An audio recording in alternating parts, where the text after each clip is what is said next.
Listen, let me do some quick housekeeping, guys. Our office hours tomorrow with Amberly Lago are canceled. We're going to reschedule Amberly. She is down and out, not feeling well.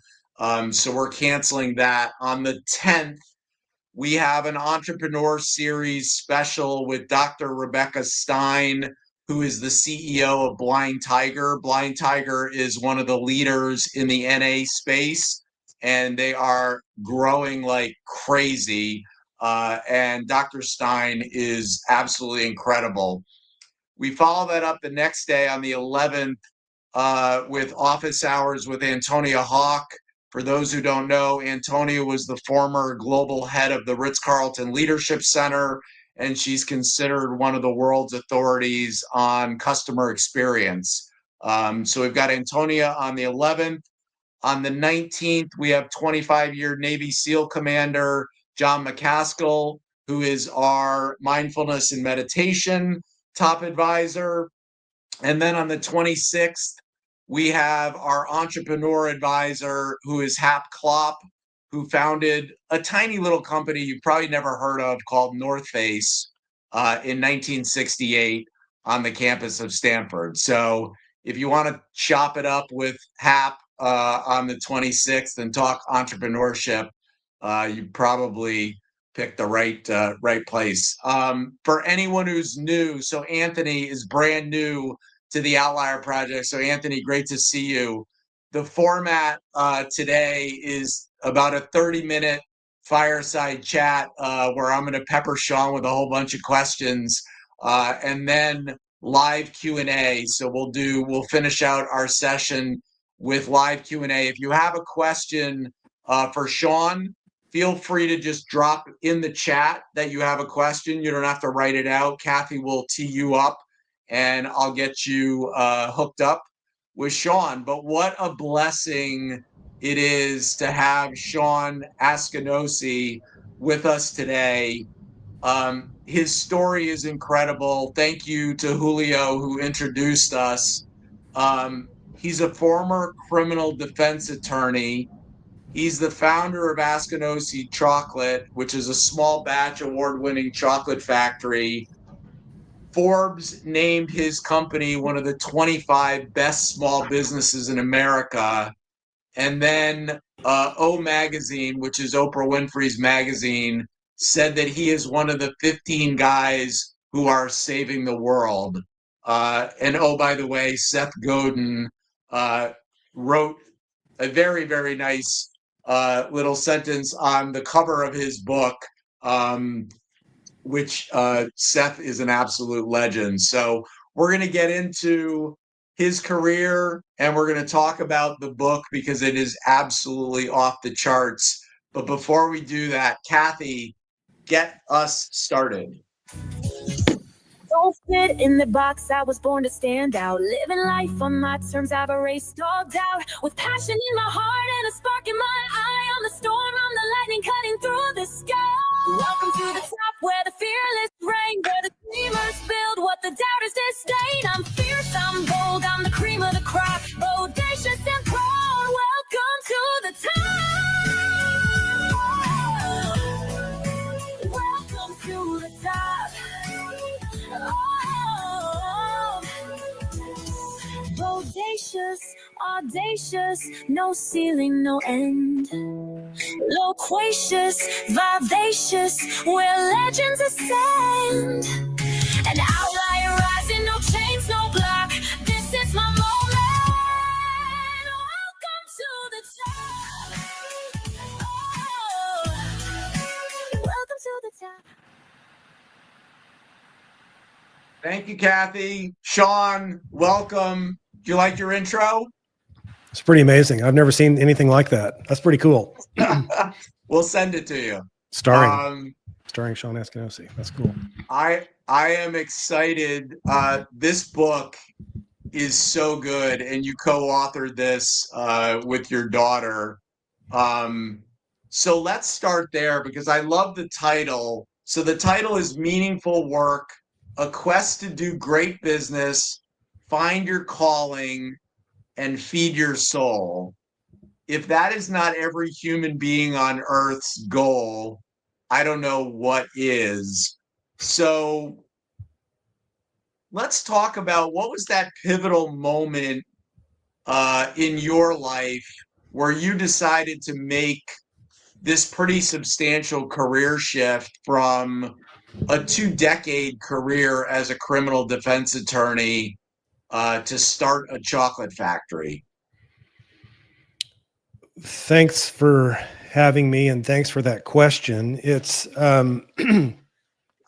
it was a little bit of a gradual process, but it was near the very end of a really high-profile, contentious murder case that I was defending, and this woman that I was defending was charged with first-degree murder, and it was really an emotional case. And as we were in the little anteroom outside the courtroom, I was explaining to her that the judge was going to stop the trial and put her on probation and give her basically charge her down from first degree murder. And it was kind of overwhelming for me because I just tried another case a few months before that, another first degree murder case. And I was kind of tired.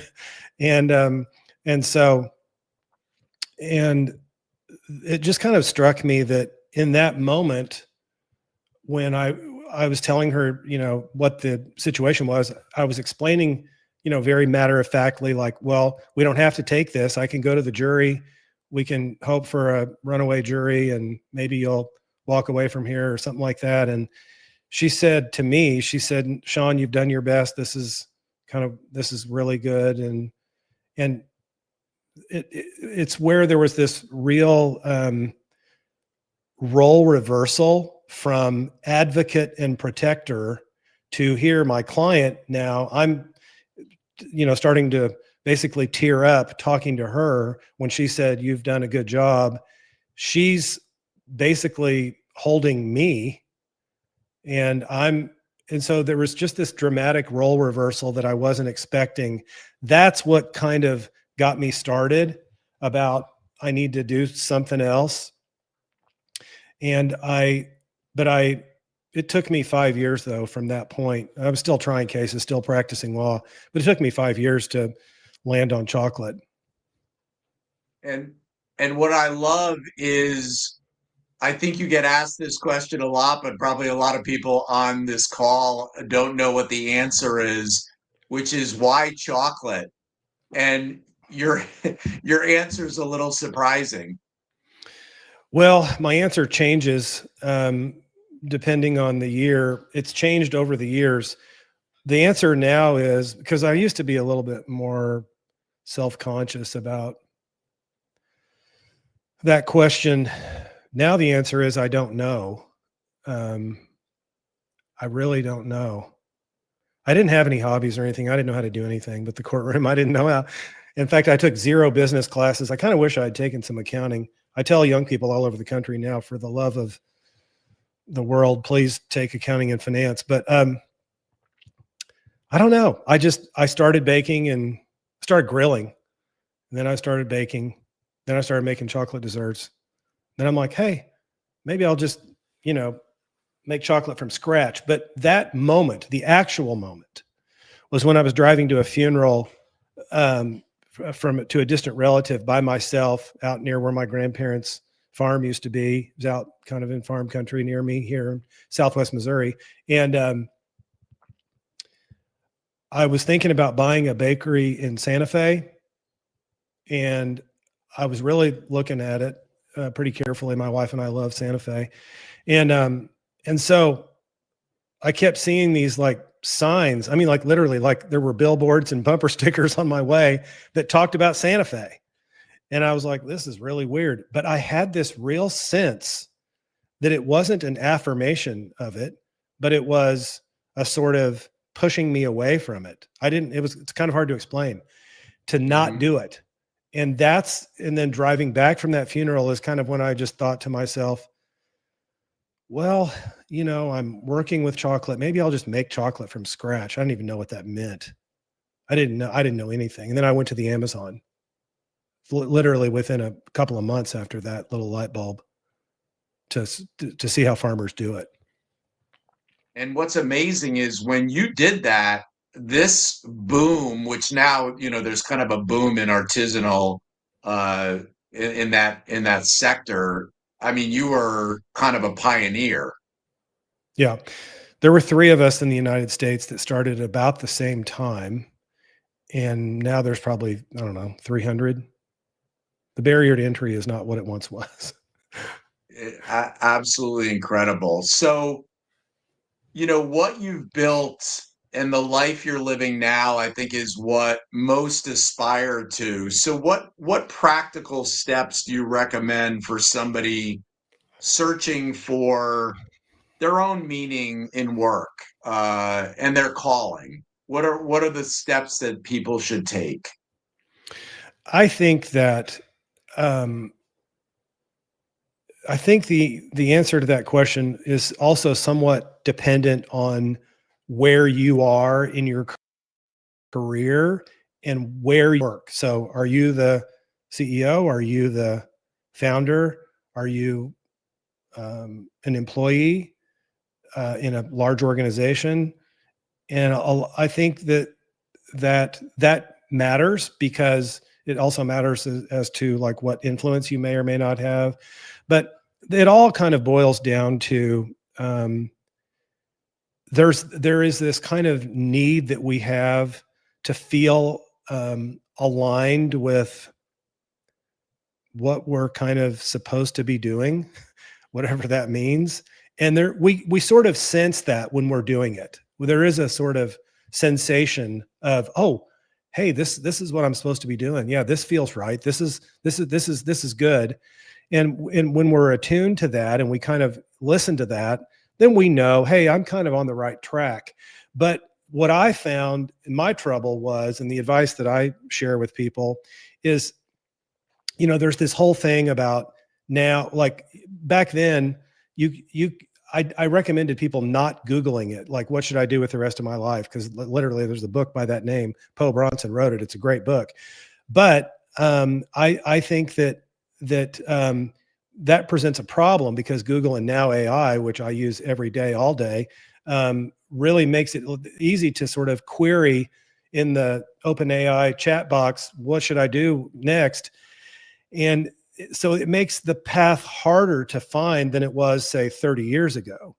And where the specific lane of people that I talk to in the book and that I talk to in my little TEDx is, and what I like to ask people is, where does it hurt?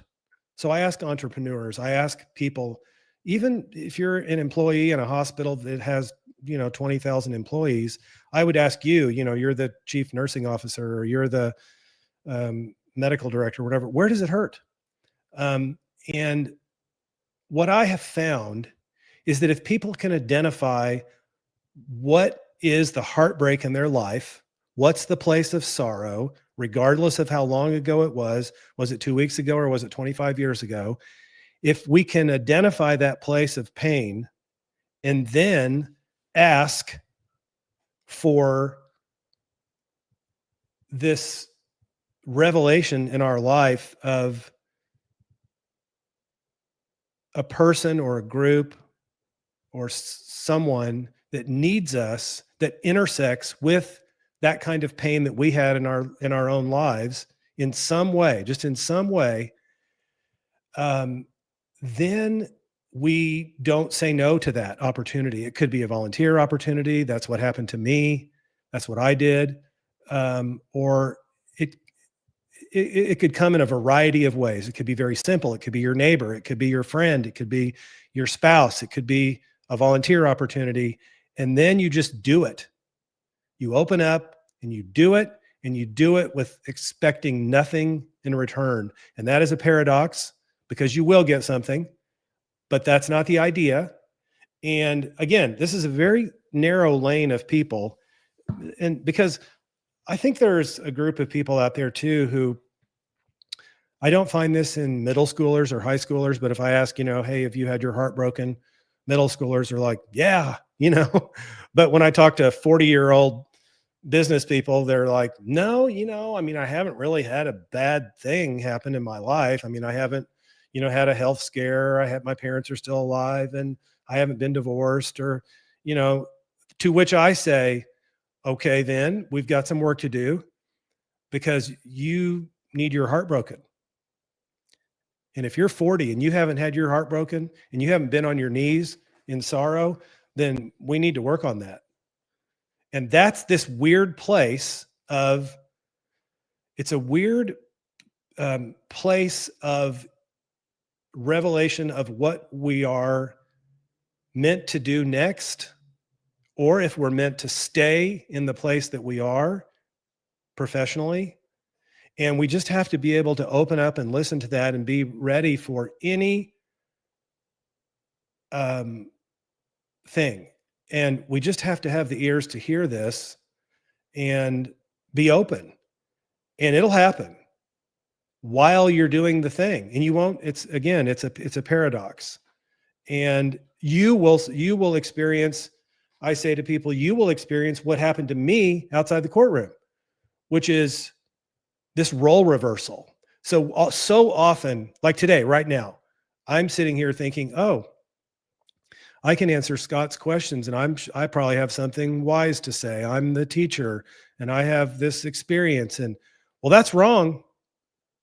That's wrong of me. I need to slap myself out of that, because what about me being the student today? What am I going to learn by the questions that Scott has or that other people might have as we're talking? What will I learn? So why should I have this presumption that I'm the teacher today? I shouldn't.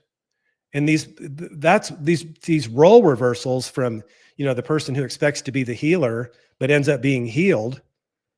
That's what we're after. We're after these kind of surprise role reversals. And when we're open to that kind of stuff, it happens a lot. But it also happens a lot and we're not open and we don't see it. So we just have to put ourselves in the right place. One of the things I really admire about you, Shawn, is you really have been a pioneer in multiple areas. Number one, just getting into the business that you got into, but also the way that you did it and the thought behind how you're going to source the cacao and things of that nature. And I know that you avoid the term social entrepreneur and you prefer to call it good business. What does that mean to you in practice? Oh man, thank you. I love this. I love this topic right now. I'm going to develop some more cogent thoughts on this question and put it into an essay or something, or maybe I'll just have ChatGPT do it. But I'm going to think about it. And here's what I say. Social entrepreneurship, as we knew it, starting with Tom's shoes as the big thing, is dead. It's over. I was part of the Clinton Global Initiative. I was free. I was, I'm there. I am in the 2015, 2016, rubbing elbows with the CEOs of Fortune 50 companies that are falling all over themselves to help brown people in another continent, and children and girls empowerment, this and that. And it all sort of became illuminated in the early 2000s with fair trade and all this stuff with Tom's shoes and One for One and Half the Sky by Nicholas Kristof and his wife, which was a great book. That stuff is over. It is dead. It's gone. Now, if you have ESG in your company, you're going to get sued. If you have an ESG department, or you dedicate too much space about ESG in your annual report, you're going to get sued. If you have DEI in your whatever, if you're big enough, you will get sued by a state attorney general. And I'm not judging any of that. What I'm saying is it is what it is. It's happening. And I see it with friends that you would call are in social businesses. And I started saying 15 years ago to business school people, please don't use social entrepreneurship in your curriculum. Don't call it that. That's not what it is. It separates us and them. It makes it sound like it's some kind of elite thing that has, a cool, Instagram thing or whatever. That's not what it is. It's the tire shop down the street from you that contributes to the silent auctions all the time, or that tire shop that helps a single mom, by putting new tires on her car because she can't afford it. Is that social entrepreneurship? No, it's being a member of the community and helping people. It's being aware of the people who are in your community, your neighborhood, whatever your supply chain, and just being open to their needs and just interacting with them. So I kind of say social entrepreneurship is dead. Long live doing the right thing. So when I started 18 years ago, the very first cocoa bean buy that I made 18 years ago in Ecuador, the next year when I went back, I shared profits with the farmer. So we've been sharing profits with farmers for 18 years, but we open our books to them in their language. So when I was in Tanzania last summer, and I'm going to be there in about a month with 15 high school students that we take in a business immersion trip that we can talk about later, but we'll have our consolidated financials in Swahili. Well, I mean, that's just what we do. We're transparent with our farmers, and they get to see our top line numbers and get to see our net numbers. And people advised me against that in the very beginning. You shouldn't show people who live in a straw hut, how much money you make. And I'm like, well, I don't really care. That's what we're going to do. And then people kind of label it sort of entrepreneurship. No, it isn't. It's not. It's just open books. It's just what we do. It's doing the right thing. And so there's a lot of frantic behavior among kind of social businesses in the United States right now, and all these NGOs that are part of it, and these, that have conferences in fill in the blank city about social entrepreneurship and helping. It's just not. And so if you, it's kind of like, what our moms told us, just do the right thing, just do that. And it's all going to be fine. How have you seen your direct trade model impact the farmers in their community?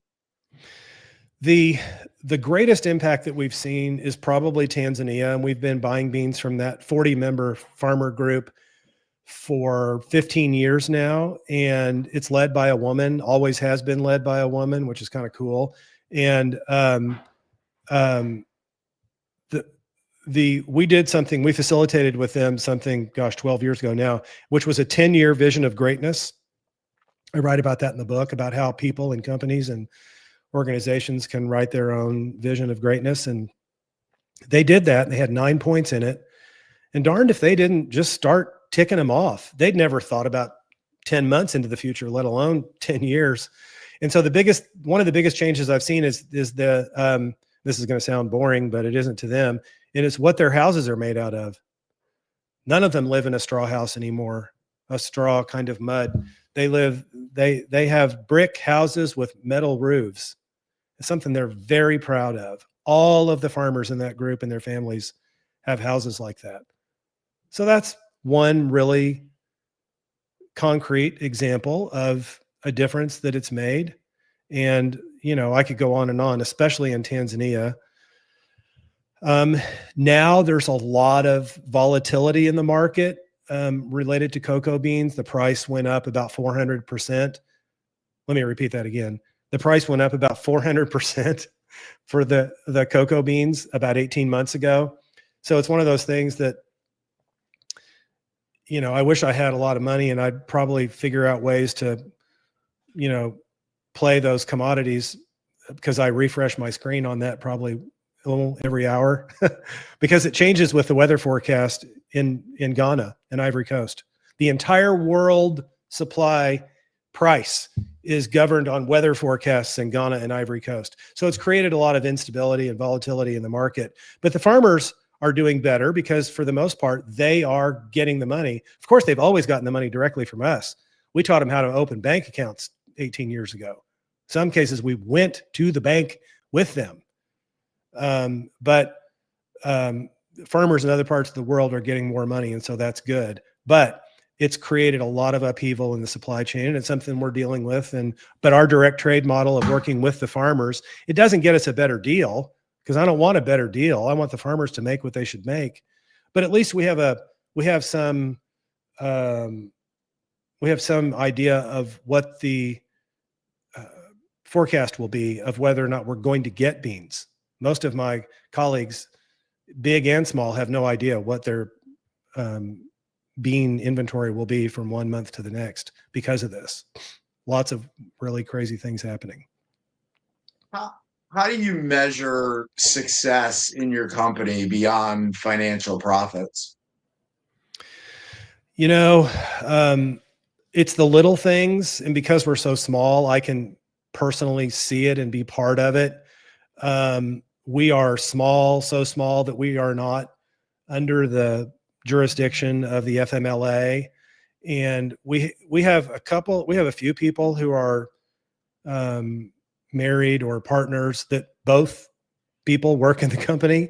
And so one of our production staff, this is really a bummer and really gross, but he cut one of his toes off with a lawnmower a couple of weeks ago, or part of a toe. And it's really, you need your toes for a lot of reasons, and he's young, and his girlfriend, she's works for us, and, he's going to run out of sick time and run out of all of it here pretty soon. So I just met with them on Monday in person, and I'm like, look, we're going to figure this out.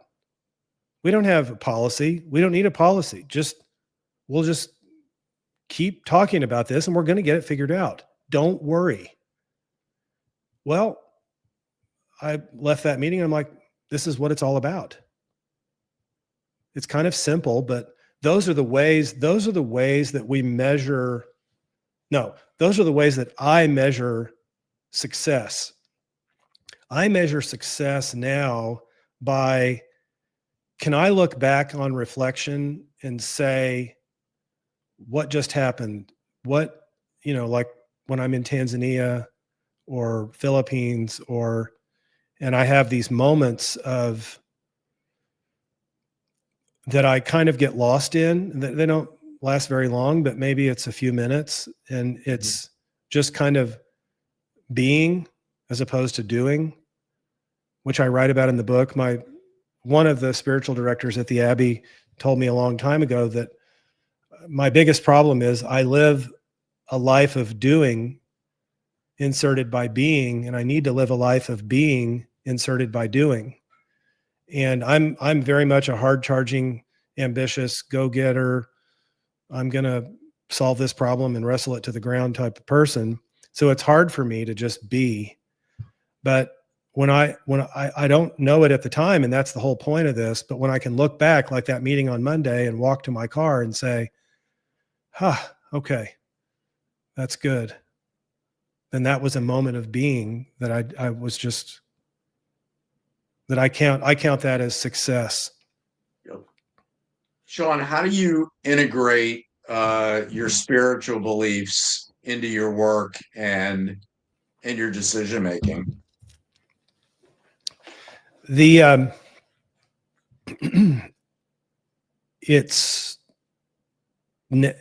would say that it's so basic for me that I don't have to think about it. I don't have a plan for it.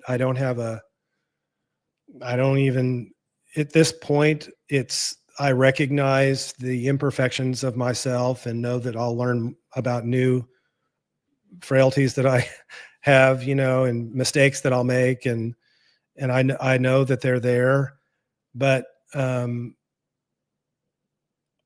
it's sort of like what I was just talking about in those moments of being. I have found that, especially as I've gotten older, that I'm certain of less and less with every year. I don't really know very much, and I'm using that word know intentionally. And especially with my now almost 5-year-old granddaughter named Goldie Bell, and I have a 14-month-old grandson. named Cardinal. And we live in Austin part-time, my wife and I. And so, because that's where they are. So I've probably made, since Goldie's birth, I've probably, been down there 75 times. And I spent a lot of time with Goldie and Cardinal. And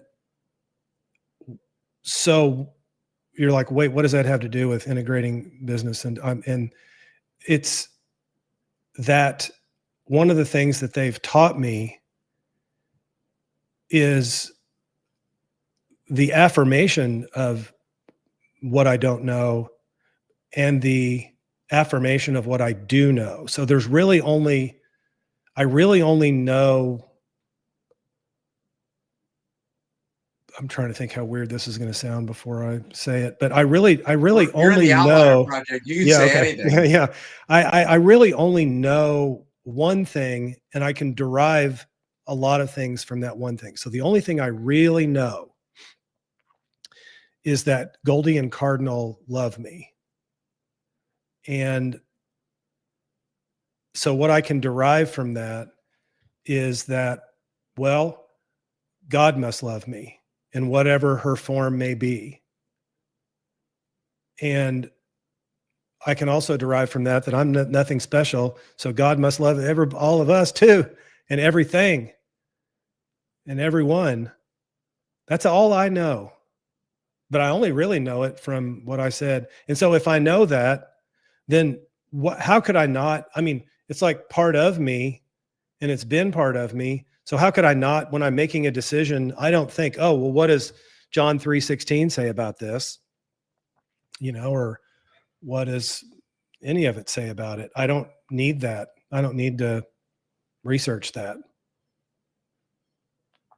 So fascinating. What have you learned from the students through Chocolate University? And tell us a little bit about that. Sure. We started Chocolate University the year we started the company because my factory in Springfield is in a really old building, like 120 plus years old. And it's in the part of our community where a lot of social services are located, or were. Now it's become kind of gentrified in this location. This part of town is coffee shops and, lattes and stuff. But and so they've moved the homeless shelter to another part of the community and sort of diffused it in the community, which is kind of common in America these days. But when it was originally, there were 80 kids a night in the homeless shelter a block away from the factory. And so I wanted to start this thing called Chocolate University because they went to the neighborhood schools. And so we started it in the elementary school nearby, where the kids would come to the factory and we'd go talk about stuff in their classroom that was consistent with what the teacher wanted us to talk about. And then that went to a middle school program, and then we started a middle school summer school program. And then, remember, we only have 20 people in the company total. And then in 2009, we started a business immersion high school program for kids in Springfield, Missouri, and around. Now it's Southwest Missouri. Juniors and seniors can apply to be part of it. And it's 14 kids that we select. It's really competitive, and we do it every other year because it takes me time. I have to raise the money myself for this because now we don't charge the students. We used to do a thing about financial need, and we looked at tax returns to see but we don't do that now. We just pay for the whole thing. It's $5,000 a kid to be part of this program, and it takes me a minute to raise, $75,000. So what we're doing is in fact, we're doing it right now. So this semester, the kids are meeting at the factory or at a nearby university campus that's our partner, and just learning about the business. And then they're learning about some little projects that they're going to have this summer. And then late this month, they're going to meet here in Springfield at the Drury University campus near the factory, spend about a week, go home and pack, meet me at the airport, and then we'll go to Tanzania. And they'll meet cocoa farmers like the ones that I mentioned that's led by a woman, Mama Mpoki. And they will, I would say we've been doing this, like I said, now for 15 years. And it's not uncommon at all for students' lives to be transformed in this very short experience, because they experience radical hospitality in a way that is overwhelming to them. And so for me to really get to your question, we have 2 students now. One that was a 2010 traveler. So on our first trip, on our board of directors, I had to start a nonprofit like 6 years ago because we were raising so much money. The nonprofit has actually grown faster than the chocolate business, and the needs are so I'm now spending a lot of my time raising money for the nonprofit. We have about a $250,000 budget, chocolateuniversity.org, if anybody wants to make a tax deductible donation, chocolateuniversity.org. But anyway, so what I was saying is that young man, he's a tax lawyer now in Kentucky, but he went with me in 2010. Now he's on our board of directors, just an amazing young person. One of our 2012 travelers from Springfield, had a kind of tough growing up, raised by a single mom, got a full ride to Yale. Then he went to work for Facebook, and now he's at TikTok in Austin. He's on our board of directors. What a full circle moment, man. I mean, I'm taking these high school kids. I mean, I didn't have all white hair, and I had more hair back when these kids were traveling with us, but what a cool thing in full circle to be able to these are, seniors in high school, and now they're on our board of directors, and they wouldn't do it. I mean, they're committed to this because of how it changed their lives. One of our students last trip, we do a debriefing circle at our hotel out kind of under the stars every night in Tanzania, really remote. And we talk about what they saw and what they felt and what they heard and what they smelled and what they tasted and their feelings of the day, because there's a lot to unpack. We're sitting around the circle, and we come to this student, and she said, the farmers are so nice to me. They're so welcoming. And she started crying. And she said, what did I do to deserve that? I didn't do anything. What did I do? And she was just overcome with emotion. And I said, well, that's the point. You didn't do anything, and you were just present. And that's hard for young people that have a 5.0 GPA and are involved in every extracurricular offered. And, they're getting ready to be doctors and lawyers and business people and journalists. And that's really been, for me to have the opportunity to observe, that is the most gratifying thing that I've done in the business since. I mean, it will be, if I am granted a long life and die in some kind of care center or something or whatever, this will be one of the kind of group of thoughts that I last have before my mind goes, in whatever form that happens. I'm sure it will be these little moments like that, because it's unbelievable, what it's about. Shawn, what you've done. Are you ready for some questions? Sure, you bet. All right, we're going to go to Portland. Bruce, you are up with Shawn. Shawn, first of all, I have to say a few things. I love the way you think. This world needs more people like you. I think we can all agree on that. Well, thank you for saying that. I'm also a chocoholic, by the way. All right, I'm your man. Yeah. So I have a couple of questions for you. I am a journalist, so that's what I do for a living. All right.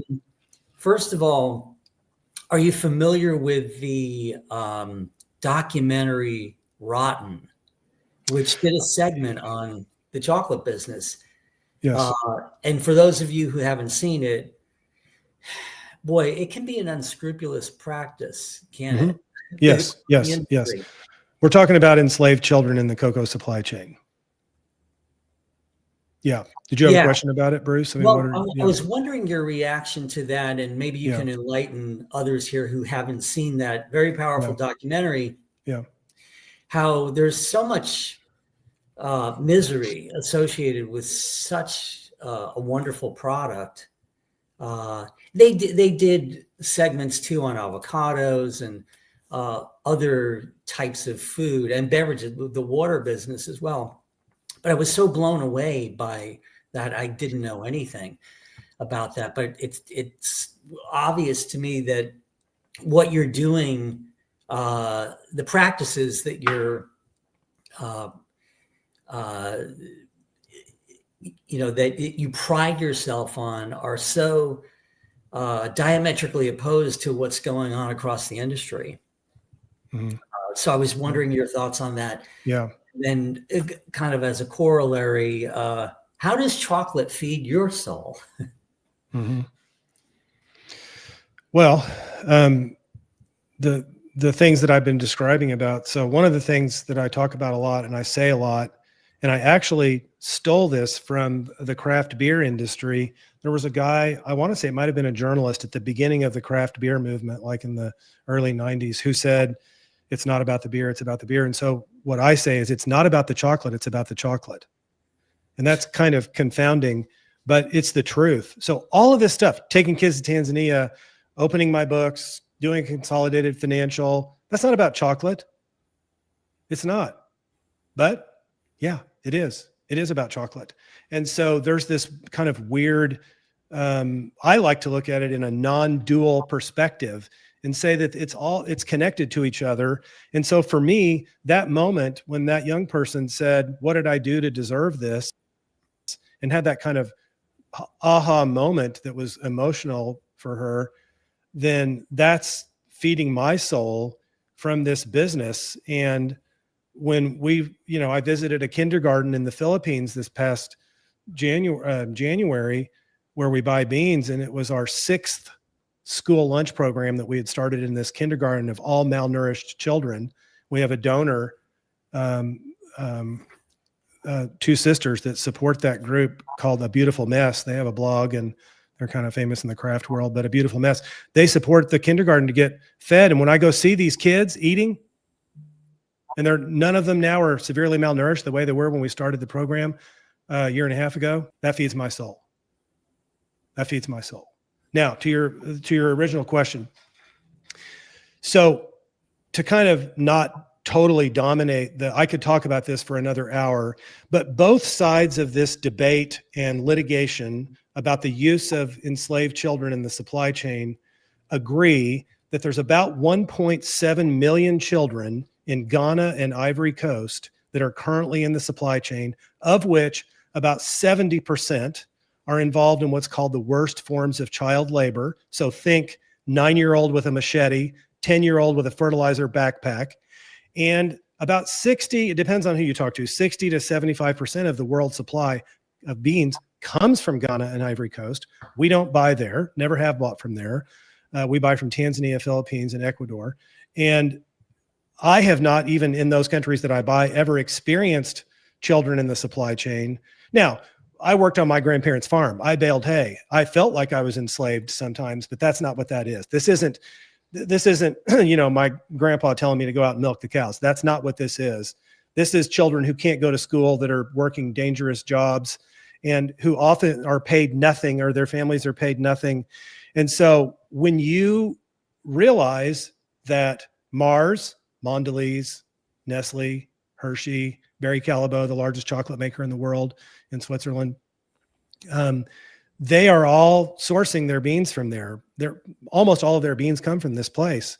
And so there was a lawsuit against them. There's multiple litigation about this, but the one that I was involved in went to the U.S. Supreme Court, and we were asked to be an amicus brief writer. And so we joined other chocolate makers, and then I sort of was a spokesperson for the group because of my law background. And we lost in the U.S. Supreme Court. In June of 21, the United States Supreme Court essentially gave Nestle and those other makers that I just told you license to use enslaved children in the supply chain. It's much more complicated than that. It's involving something called the Alien Tort Statute, so we are still fighting that. And it's very sad because the United Nations definition of extreme poverty is, it's changing now, but let's say it's $1.30, $1.40 a day. That's about what these farmers are making in Ghana and Ivory Coast, if they're lucky. You cannot live on $1.30 or $1.40 a day. And so people say, well, gee whiz, why is that Walmart chocolate bar $1.50 in the aisle, and it's twice the size of your chocolate bar, Shawn? Well, this is why. If you have slaves that you're not paying, then you're going to improve your margin, right? And many of these companies are publicly traded companies.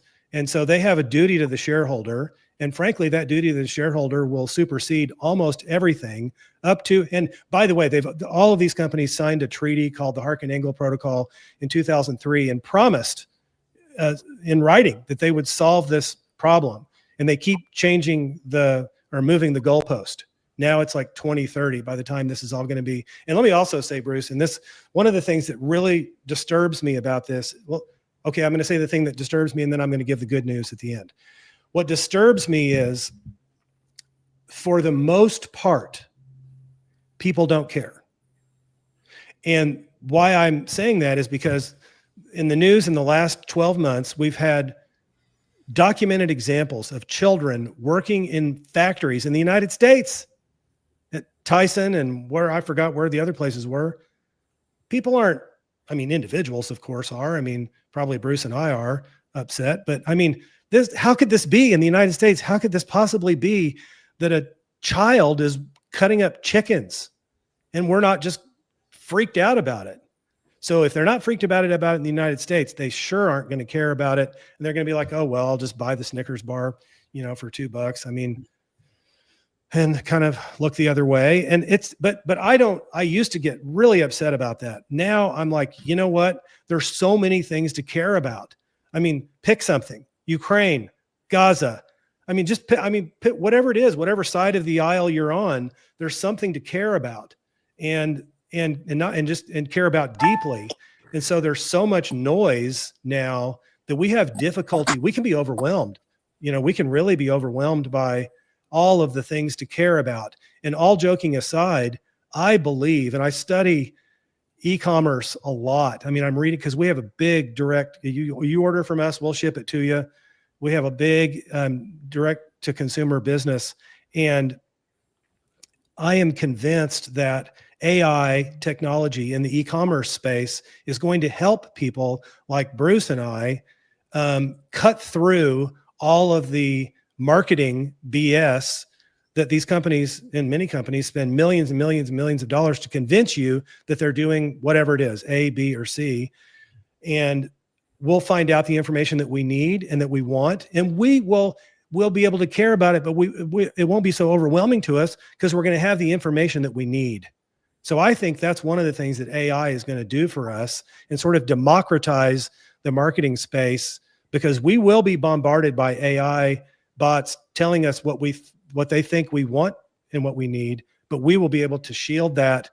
Anyway, I could go on. The good news on this, Bruce, is that since the price has gone up, and even though the governments of Ghana and Ivory Coast regulate price, is corrupt, the government keeps a lot of the money, but they have raised the price to farmers. And as they have raised the price to farmers, we have seen a diminishment of the children in the supply chain. This is a good thing. And so if farmers can get more money, it's really expensive for us. We've raised prices once, but it's a killer on cash flow. You can imagine if something goes up, from 3,000 and then I'm all of a sudden paying 10,000 a ton, it's hard. But that's the good news. Really long answer to your question. But no, that was phenomenal. We're going to Arlen in Alberta, Canada. Hey, Shawn. So I had a question, and this ties in a little bit with what's already been spoken, but how do you balance profitability with your purpose in making business decisions? I think that I like that question, especially now these days. And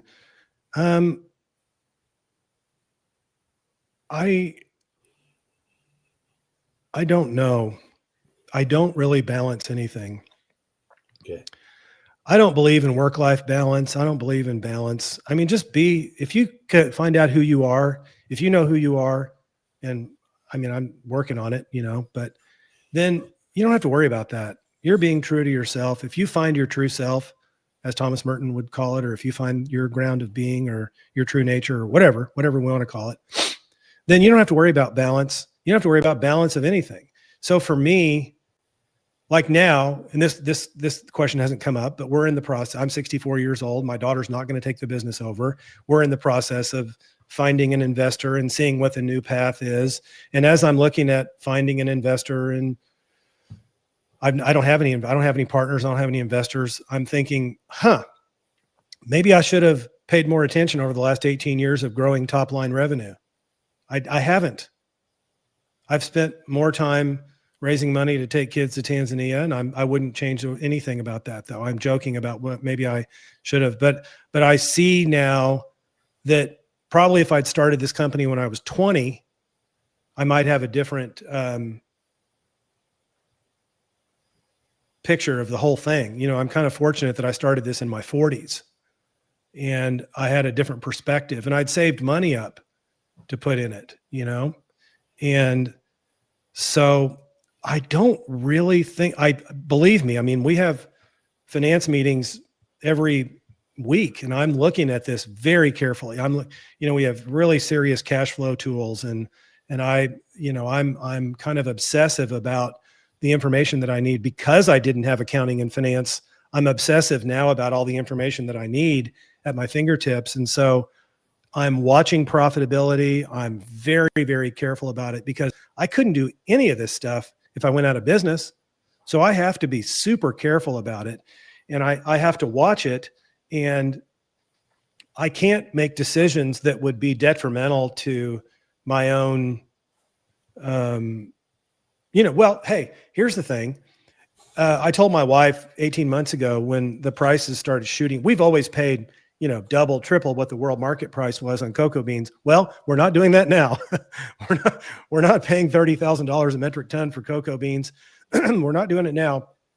But I said to my wife, wouldn't it be ironic if this increase in price to farmers drove me out of business? The thing I've been talking about all these years of farmers need to make more money. They need to make more money. Let's pay them more. And it just pushed me over the edge of the financial cliff. That has not happened, thankfully. And I always have my law degree to go back to if I keep my license active all these years. I keep going to the continuing education stuff if the worst happens. But so far, so good. This is the best year we've ever had. Isn't that crazy? After 17 years, this is the best year. We're in the best year we've ever had. So I don't know if I answered your question, but it's a tough deal. But if you know who you are, you don't have to spend a lot of time balancing anything. It'll work out. I should have asked it, a little differently. That just the way it came out. But no. I like it. I like it. Thank you. Okay. Thank you, Arlen. Victoria in New York. Hi. Hi. You are the first chocolate maker to export beans from Davao in, I think, 25 years after their land reform. What convinced you to take that leap when others hadn't, and what did those early relationships with farmers look like?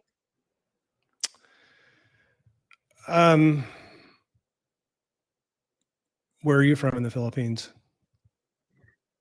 Manila. Oh, yeah. I fly through there, a lot. Okay. So the reason I wanted to go to the Philippines was because it's a very historic place on the Cocoa Trail.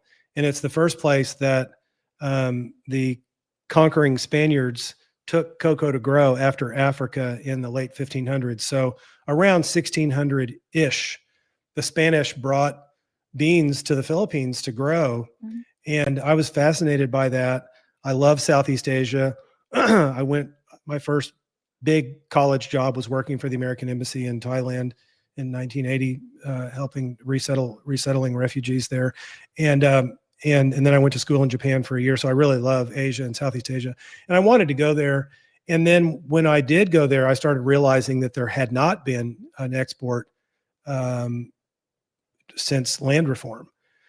And so I go to Davao, the home of Duterte, and they love him there. And so, I've been going there every year since 2008. And I found those farmers through an NGO. And it was quite a path to get to the farmers that I've been with now for all these years, but it was not easy. And, but I feel a real strong connection to the farmers that I work with there. And I heard from one of them literally an hour ago. So, but tell me more specifically were you looking for anything in particular, or did I? Well, I just wanted to see the relationship between you and the farmers, because I know you've been working with them for the longest time. Yeah, I go there every year. I mean, the farmer that I work with is about my age, and he's probably the premier expert of organic and is it called regenerative farming? Yeah. So he was doing that before they called it anything cool like that. And so, I mean, he's just a specialist in teaching other farmers how to grow organically. And he's actually been helping us in the last few weeks because our students are going to build a little nursery for the Tanzania farmers who don't have any seedlings and they don't have ways to regenerate their trees. And this is Peter's expertise. And so he's been helping us, giving us information to share with the Tanzanian farmers. But here's the kind of guy he is. So last year when I was there, not this year, but last year, we were talking, and there's a lot of drive time, going to the farms and places and stuff like that. And we were talking about our favorite foods. And I told him that my favorite foods were, sushi and pizza, and which is true. And I'm frequently at dinner at their house, at Peter's house, and he has a bunch of grandkids, and I know his family. And anyway, they had me over for dinner. And what did they have at their house in Davao? Pizza and sushi.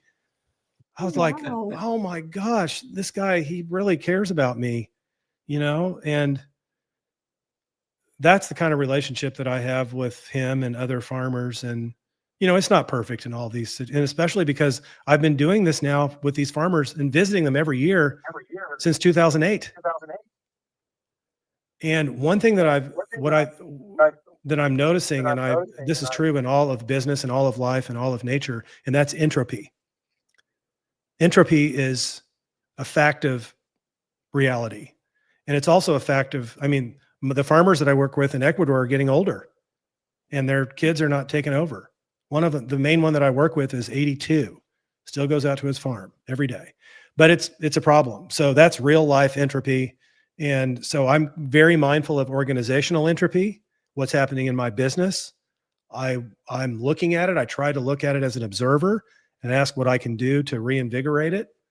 And so I just don't want to ever take anything like that for granted, knowing that nothing will ever stay the same and nothing will be permanent and everything is always changing. Shawn, this has been an absolutely magical hour of inspiration. We're all looking for meaning in our lives and in our work. I'd highly encourage everybody, get the book, write a review, and support Shawn in any way that you see appropriate, whether through his nonprofit or just by eating a lot of chocolate. I think he's probably good with either of those paths. So yes. Shawn, I really appreciate you, and I appreciate the person that you are and the way that you conduct your life and your business. Well, thank you so much. And thank you for these questions. And thank you, Julio, for connecting Scott and I. 100%. And if anybody needs cocoa butter, if you need cocoa butter, Julio's your man. And, but thank you all. And thank you, Scott, for what you do. I appreciate it. Have a good day. Thanks, guys. I appreciate it. And I'll see